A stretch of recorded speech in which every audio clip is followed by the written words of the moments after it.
12월 첫날 첫 주일이 됐습니다. 공식적으로 교회력으로는 2025년 새해가 열린 셈입니다. 지난 금요일에 우리는 아주 뜻깊은 대림절 준비의 시간을 가졌습니다.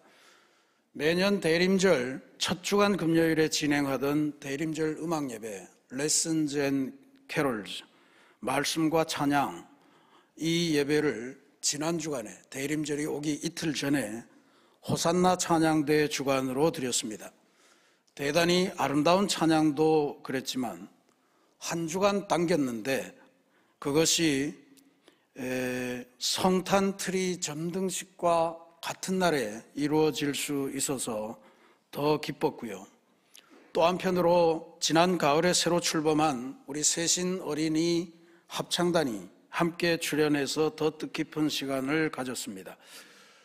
바라기는 이번 대림절에 예수님께서 오신 기쁨을 성도들이 늘 찬양하고 또 주님께서 오심으로 가져다 주신 그 빛을 가족과 이웃에게로 널리 전파하는 그러한 역할을 감당하시기를 소망합니다. 지난 주간에 우리가 교회 안팎으로 성탄트리를 다시 장식하고 만드느라고 애를 썼습니다. 아시다시피 우리나라 기상 관측 역사 110년 동안 11월에 온 눈으로는 가장 많은 눈이 이틀에 걸쳐서 내렸습니다.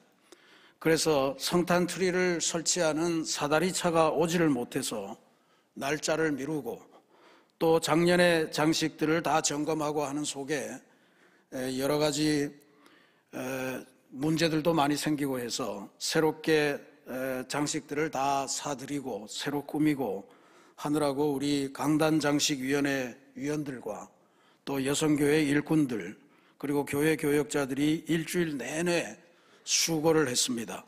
감사드립니다. 여러분 큰 박수 한번 부탁드리겠습니다. 고맙습니다.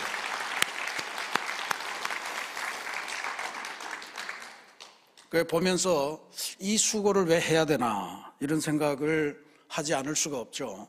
근데 실제로 보면 교회보다 백화점이 훨씬 더 열심히 또 일찍 더 화려하게 그렇게 성탄트리를 장식하는데 그래도 성탄트리가 장사하라고 주는 도구는 아니잖아요.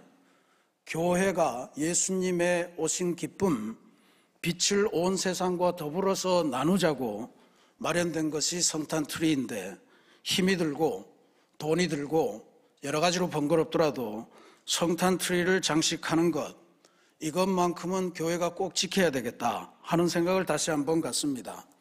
성탄트리는 백화점의 전통이 아니고 교회의 전통이기 때문에 그렇습니다. 성탄트리가 언제부터 이렇게 성탄의 상징이 되었을까? 역사를 찾아보니 16세기 종교개혁으로 개신교회가 탄생하고 나서 독일 루터교회, 구체적으로 말씀드리면 종교개혁의 지도자였던 마틴 루터로부터 시작되었다 그렇게 전하고 있습니다. 역사적인 근거가 있는지는 알 수가 없습니다. 어느 성탄절 이브에 마틴 루터가 어두운 산길을 산책하는 중에 전나무에 눈이 쌓이고 아주 소복이 쌓였는데 그 위로 달빛이 비치는 걸 보면서 저렇게 그냥 볼품없는 전나무가 빛이 비치니까 저렇게 아름다울 수가 있구나. 내 인생도 예수님의 빛이 비치면 저렇게 아름다운 인생이 될 수 있겠구나 하는 것을 느끼면서 그 길로 전나무를 집에다가 갖다 놓고 그리고 초로 빛을 만들고 그렇게 장식했다는 데서 비롯되었습니다. 그리고 그것이 독일 사회 전체로 퍼져나가다가 바다 건너 영국으로 가서 저거는 18세기의 영국의 왕자와 공주가 성탄트리 앞에서 찍은 사진인지 그림인지 그렇습니다. 그리고 나서 미국으로 건너가고 미국에서 다시 아시아로 건너와서 오늘 우리도 그 전통을 지키고 있습니다. 근데 재미난 거는 처음 성탄트리에는 오늘날에 볼 수 없는 것들이 많이 등장했는데 사과를 걸어놓고 견과류도 걸어놓고 또 초를 매달고 그 초에 불을 붙였죠. 상당히 위험해 보이는데, 그리고 별, 천사 모습 뭐 이런 것들을 다 그려놨다고 그래요. 아마 전나무로 상징되는 상록수, 이것은 변치 않는 예수 그리스도의 생명을 상징하는 의미가 있겠고요. 사과는 에덴 동산을 상징하는 의미를 가졌다 그랬습니다. 그리고 거기에 천사들도 등장하고 또 별, 초 이런 것들은 예수님 오심으로 말미암아 생겨난 그러한 빛을 상징하는 것이다, 그렇게 해석이 되고 있습니다. 오늘날에는 이렇게 다양한 전구들 또 다양한 장식물들이 있어서 더 아름답게 꾸미지만, 트리를 꾸미고 볼 때마다 처음부터 트리는 예수님의 빛을 비추는 것이다 라고 하는 것에 의미를 두었던 그것을 우리가 잊지 말아야 될 줄로 믿습니다. 그러니 이 트리를 장식하는 것 자체가 대림절을 풍요롭게 보내는 그런 시기다. 왜냐하면 우리는 성탄절만 기념하는 게 아니거든요. 성탄절 앞에 4주간을 함께 주님의 오심을 기다리면서 그리고 있습니다. 또 대림절 동안에 우리가 기억할 필요가 있는 풍습이 하나 있는데, 그것 역시 독일에서 나온 겁니다만 슈톨렌 빵이라고 하는 것입니다. 독일에서는 아마 크리스트 슈톨렌 이렇게 부르는 것 같아요. 슈톨이라고 하는 것이 기둥이라고 하는 독일어에서 비롯됐다고 그러고, 빵이 아마 이렇게 기둥처럼 이렇게 생겼으니까 그렇게 부르는 것 같습니다. 근데 절은 그냥 빵에 속에 건포도도 넣고 견과류도 넣고 그리고 설탕하고 버터를 잔뜩 넣고 뭐 어떻게 하여튼 만들면 저런 빵이 나오고, 저 빵의 겉면에 슈가 파우더를 하얗게 아주 막 그냥 완전히 하얀 빵이 되도록 저렇게 감싼다고 그래요. 그러면 저것이 처음에는 기둥 같았다가 그 다음에는 강보에 쌓인 아기 예수의 모습 혹은 그 아기 예수를 담은 구유의 형상을 하고 있기 때문에 독일의 가정에서는 전통적으로 대림절이 시작되면 저 슈톨렌 빵을 하나 딱 구웠든지 사든지 해서 집에 갖다 놓고 주일마다 조금씩 조각을 내서 가족들이 나눠 먹고 가운데서부터 자른다 그럽니다. 가운데서부터 자르고 양쪽을 붙여서 하나의 빵이 되고 또 보관했다가 다음 주일에 또 잘라서 나눠 먹고 주님의 오심을 기다린다고 그래요. 근데 제가 신기한 게 저 빵은 이렇게 날이 갈수록 점점 더 숙성되면서 더 풍미가 가득한 그런 맛을 갖게 된다고 해서 예수 그리스도의 오심이 정말로 인생의 즐거움이구나, 뭐 이런 것들을 느끼게 해준다, 그런 이야기를 들은 적이 있습니다. 아무튼 이 성탄 트리든 슈톨렌 빵이든 뭐든 간에 대림절을 밋밋하게 보내지 말고 대림절을 진짜 예수님이 오시는구나 라고 하는 것을 상징적으로 또 눈에 보이는 것으로 그렇게 하나하나 만들어 간다면 우리에게 주어주시는 이 성탄의 풍습이 더 풍요로워지지 않겠는가 하는 그런 생각을 갖고 여러분에게 권면을 드리는 겁니다. 오늘 우리가 봉독한 이 말씀, 예레미야 33장 14절부터 16절까지 말씀을 하나님께서 2024년 대림절 첫 번째 주일에 우리에게 주셨습니다. 예레미야의 이 예언을 가만 보면 하나님이 이스라엘 백성과 했던 언약, 그거를 반드시 지키는 날이 온다라고 하는 것을 선언하면서 시작합니다. 보라, 내가 이스라엘 집과 유다 집에 대하여 일러준 선한 말을 성취할 날이 이르리라. 그게 언제냐 하면 바로 다윗의 가문에서 한 공의로운 가지가 나오는 날이다 라고 하는 것을 알려준 이야기입니다. 예레미야는 남쪽 왕국 유다, 그러니까 여기 나오는 유다 집이 바벨론에 의해서 멸망당하던 그 마지막 순간에 활동을 했던 예언자예요. 바벨론에 의해서 느부갓네살 왕이죠.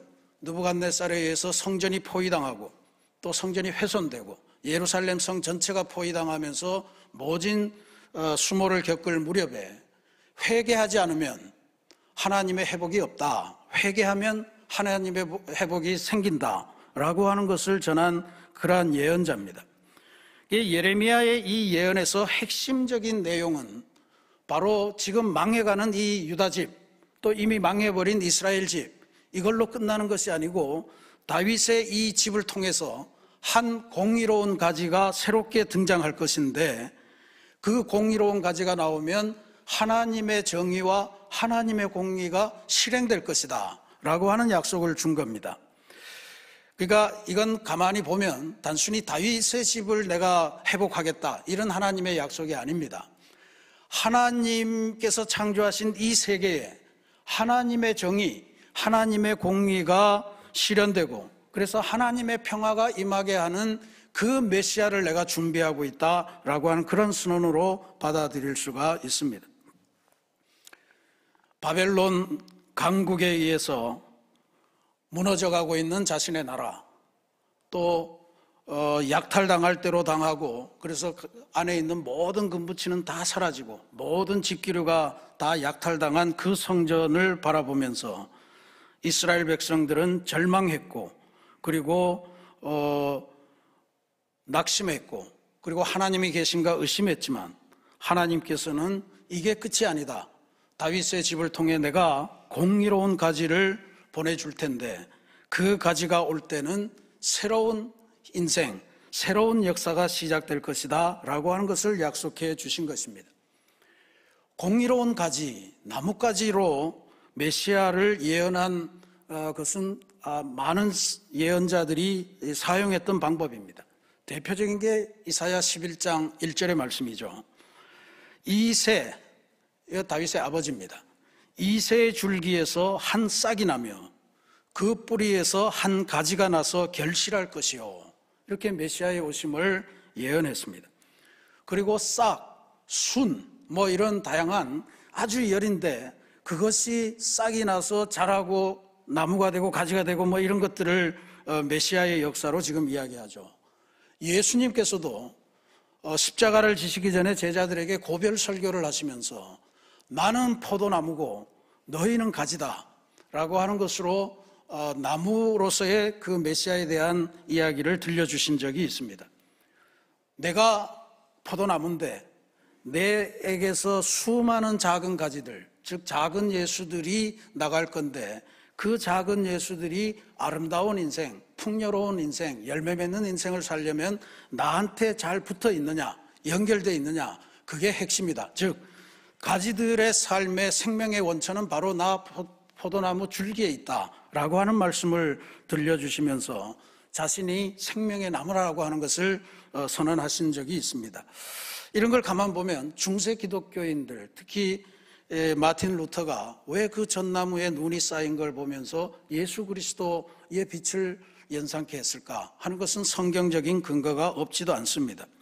그러니 공의로운 나뭇가지로서의 성경 말씀, 예언의 말씀, 그것이 오늘 우리의 삶에서 체험하게 되는 것, 그게 바로 성탄 트리를 꾸미는 것 아니겠습니까? 그러니 우리도 성탄 트리를 잘 집안에 꾸며 놓으면서 그리스도 안에 있는 생명과 빛을 묵상하는 그러한 대림절기가 되기를 바랍니다. 예레미야를 통해서 주신 하나님의 이 말씀, 하나님께서 유다 백성에게 하셨던 약속을 다시 한번 보면 예레미야는 그 약속이 이루어질 날이 있다라고 하는 것과 더불어서 또 한 가지 뭘 약속하느냐 하면 하나님의 약속입니다. 그 공의로운 가지가 오면 우리의 삶은 구원을 얻을 것이고, 우리의 삶은 평안해질 것이고, 우리의 삶은 새로운 이름을 얻게 될 것이다 라고 하는 약속을 줍니다. 16절 말씀입니다. 그날에, 공의로운 가지가 오는 날에, 이런 뜻이죠. 메시아가 오시는 날에, 이런 말씀입니다. 그날에 유다가 구원을 받겠고 예루살렘이 안전히 살 것이며 이 성은 여호와 우리의 의라, 여호와는 우리의 의라는 이름을 얻으리라 그랬습니다.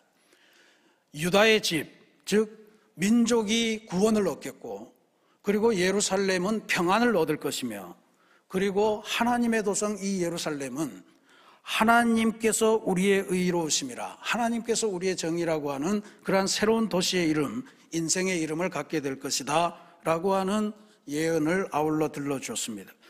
메시아인 예수 그리스도께서 오신다는 의미가 바로 그겁니다. 우리의 삶에 구원을 가져다 주시고 우리의 삶에 세상이 줄 수 없는 평안을 가져다 주시고 그리고 우리를 새로운 이름, 새로운 인생으로 만들어 주신다라고 하는 그러한 약속의 말씀입니다. 이게 대림절에 주시는 하나님의 말씀임을 믿으시고 이 세상의 어두운 현실을 살아가시더라도 하나님의 빛, 하나님의 공의가 곧 도래하고 풍성하게 넘칠 것을 기대하시면서 이 대림절을 보내시기를 기도드리겠습니다. 그러므로 대림절은 우리 성도들이 하나님께서 주신 약속이 실현되고 또 하나님의 새로운 선물이 올 것을 확신하는 믿음을 다지는 시간입니다. 그래서 저는 2024년 대림절을 맞이하면서 우리 새신교회 교우들이 꼭 함께 지켰으면, 꼭 함께 해봤으면 하는 몇 가지 과제를 제안하려고 합니다. 첫 번째로 여러분, 매일 경건한 기도로 주님의 오심을 준비하는 기간으로 삼으시기를 부탁드립니다. 매일 시간을 정해서 주님의 말씀을 묵상하고 기도함으로써 우리의 마음이 오시는, 빛으로 오시는 주님을 중심으로 향하도록 그렇게 만들어 보시기를 부탁드립니다. 특별히 교회에서는 대림절 새벽 묵상을 준비하고 내일 새벽부터 그리고 성탄이 오는 24일까지 진행할 예정입니다. 올해의 주제는 주 예수님 오시옵소서로 정했습니다. 4주간 계속되는데 주간마다 주제를 정했습니다.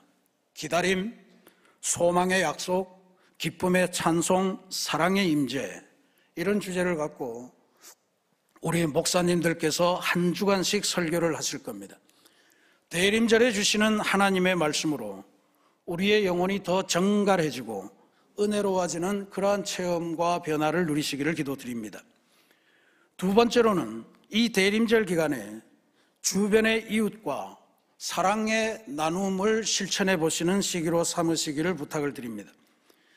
예수님께서는 우리를 구원하시기 위해서 오신 것인데 구원이라고 하는 건 단순히 영적으로 뭔가 그런 것만 의미하지 않습니다. 총체적인 구원입니다. 그리고 그 사랑을 나누는 것, 그게 대림절의 참된 의미입니다. 아주 작은 일 하나라도 우리 주변의 누군가에게 사랑을 전하는 행동, 사랑을 느끼게 하는 행동을 해보시면 어떨까 제안합니다. 여러분의 가정을 알게 모르게도 없는 가난한 분들 또 어려운 분들을 한번 초대해서 식사를 대접해 본다든지 아니면 오랜 동안 이런저런 사유로 인해서 연락하지 않고 못하고 있는 사람에게 사랑의 안부를 전하며 관계를 회복해 보는 것도 좋은 제안일 것 같습니다. 올해도 우리 교회는 몰래 산타 선물 상자를 구입해서 우리 주변의 이웃들에게 전달하려는 시간을 가지려고 합니다. 작년에 우리가 했더니 우리 지방에서 은혜교회, 강서제일교회, 신도교회가 함께 하겠다고 그렇게 올해는 4교회가 함께 진행하게 됐습니다. 이게 뭐냐 하면 저 성탄 선물 상자 보시면요, 저 하나를 이렇게 크게 보여주시면 좋은데 저 상자 하나가 우리가 5만 원에 구입합니다. 그러면 저 안에 기독교 사회적 기업에서 만든 물품들이 때로는 후원으로, 때로는 아주 싼 값으로 저 안에 들어갑니다.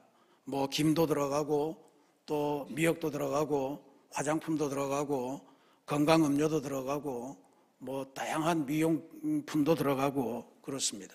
그래서 한 20만 원 정도치의 상자를 만드는 거예요. 근데 올해는 특별히 뭐가 많이 들어와서 이 상자에 들어갈 수 없고 상자 바깥에서 줘야 되는 10kg짜리 쌀푸대 하나씩 올라가고 그 다음에 다는 못 드립니다만 카페트가 준비되어 있다고 그러고요. 또 한 상자당 긴 우산이 포함되어 있다고 그럽니다. 아마 모르긴 해도 굉장히 살림에 요긴하게 쓸 수 있는 많은 것들이 들어갈 것 같습니다. 여러분의 사랑의 참여를 기대하고 있습니다. 세 번째로 우리의 가정에서 실제로 대림절을 역사 속에서 꾸려왔던 그러한 대림절 전통 이런 것들을 여러분들 가정에서도 시행하시면서 자녀들과 더불어 성탄을 향해 가는 그 발걸음을 만들어 보시기를 권면을 드립니다. 일단 가정에서 이렇게 돼 있는 대림절 초 세트들이 많이 있거든요. 그런 것들을 구입하셔서 한 주간 한 주간 이렇게 촛불을 켜나가면서 말씀을 공유하는 것도 좋을 것 같고요. 또 가정마다 그걸 번거롭게 하나 하지 마시고 성탄절 트리도 만들어서 각자가 주님 모시는 기쁨을 어떻게 표현할까, 우리 아이들은 뭘 소원하나 하는 것을 가지고 트리에 장식을 해보시는 거라든지, 또 말씀드린 슈톨렌 빵 같은 것도 사서 주일 저녁마다 모여서 그 빵을 함께 나누면서 주님의 오심이 우리 인생에 이렇게 달콤하단다 라고 하는 것들을 체험하는 것도 좋은 대림절 보내기가 될 걸로 생각해서 제안드립니다. 이런 과정은 우리 모두가 공의로운 가지로 오셔서 세상에 하나님의 정의와 공의를 실현하는 그 그리스도에게 우리가 생명으로 연결이 되고 그리스도에게 붙어서 주님께서 베푸시는 생명과 구원의 열매를 아름답게 맺는 그러한 통로가 될 줄로 믿습니다.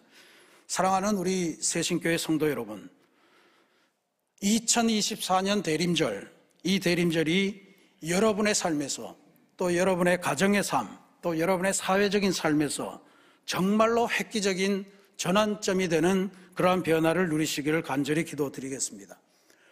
모두가 동의하듯이 올 한 해 우리는 진짜로 어려운 삶을 살았고 또 지나고 있는 중입니다.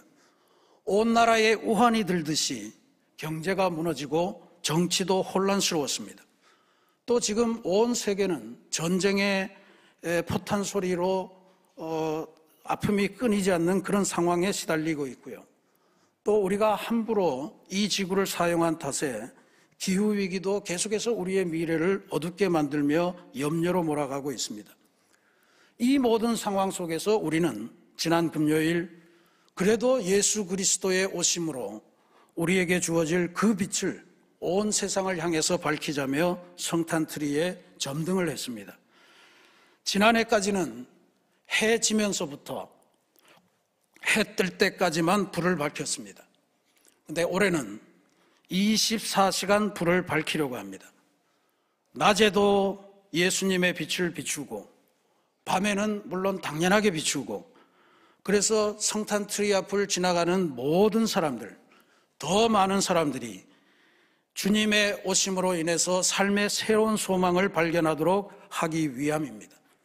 그러니까 삶이 좀 어려워도 이 성탄절 보내기, 성탄절 맞기는 풍성하게 한번 해보시길 바랍니다. 어린아이의 마음을 갖고 주님의 오심을 기뻐하시는 그러한 예식을 가져가시기를 부탁드립니다. 왜냐하면 지금 공의의 주님께서 하늘 문을 여시고 하늘을 가르시고 우리를 향해 달려오시고 계시기 때문입니다. 그분이 오시면 하나님의 공의와 정의를 실행하신다고 했으니까 우리 삶에 스며들어 있는 모든 불의를 없애주시고, 또 우리 삶에 살아가다 보면 갖게 된 수많은 억울함들, 슬픔들, 아픔들을 다 벗겨주시고 하나님의 공의를 따라 새로운 인생을 살게 해주시는 그분이 오시고 계시기 때문입니다. 그러니 그저 매년 오는 대림절인데, 매년 오는 성탄절인데 뭐 이렇게 하지 마시고 진짜로 진지하게 주님의 오심을 한번 기념하시고 또 맞이하시는 예식을 진행하면서 그렇게 성탄절을 맞이해 보시기를 부탁드립니다. 교회 성탄틀이 정말 좋습니다. 매일같이 한 번씩 가보시고 또 그 앞에 주님께서 태어나신 말구유도 예쁘게 재현해 놨습니다. 그걸 보시며 다시 한번 묵상도 하시고 친구들을 초대해서 사진도 찍으시고, 또 여러분의 가정에서도 성탄트리와 성탄화환도 만들어 보시고 또 슈톨렌 빵도 사서 드시면서 대림절 말씀 묵상도 하시고, 그러면서 대림절을 보내시고 또 성탄절을 맞이하시기를 기도드리겠습니다. 예레미야는 공의로운 가지 그분이 오시면 우리는 구원되고 우리는 평안을 얻고 우리는 새로운 이름을 가진 새로운 인생이 될 것이라고 예언했습니다. 이 예레미야의 예언이 여러분 각자의 삶, 여러분의 모든 가정마다 온전히 적중되고 완벽하게 이루어지는 그러한 대림절을 보내시며, 그래서 성탄의 기쁨이 충만한 그러한 역사로 새롭게 거듭나시는 은혜가 넘치시기를 주님의 이름으로 축원합니다. 같이 기도하겠습니다.